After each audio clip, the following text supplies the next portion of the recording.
Hi viewers, today we will discuss Aristotle's concept of imitation, so let's start it. Aristotle was a great Greek philosopher and scientist. Aristotle was born in Stagira, Chalcidice, Greece. His age is from 384 BC to 322 BC. Mean his age was 62 years.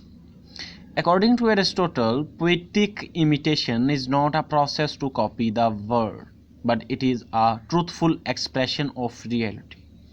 Poet is not like a photocopier machine, but he contains deep observations and senses by which he unfolds some facts about life which cannot be seen by an ordinary person. According to Aristotle, imitation is a base of every art. Aristotle had a wide scope for imitation. According to Aristotle, poetry is not a mimicry process, but a poet gets his imaginations from his surroundings and expresses his imaginations with his best poetical talent.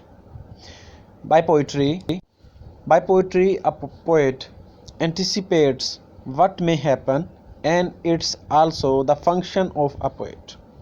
Therefore, he declared poetry superior to history because history only tells what has or had happened. Every art differs from each other in manner and matter.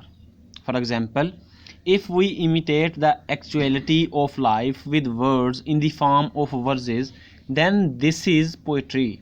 Here, words are matter and verses are manner.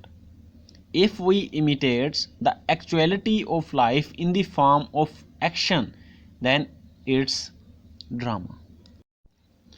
Imitation theory. Imitation theory of poetry was given by Plato, who was the teacher of Aristotle.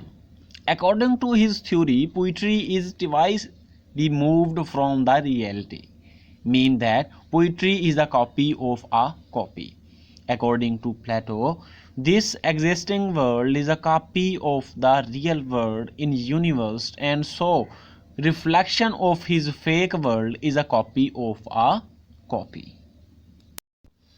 At the end, we can say that Aristotle had a wide scope for poetic imitation, and it's not a mimicry act, but in poetry, a poet with his poetic talent anticipates life and rather expresses an ordinary thing with very actual and interesting manner. Thanks for watching. Thank you very much.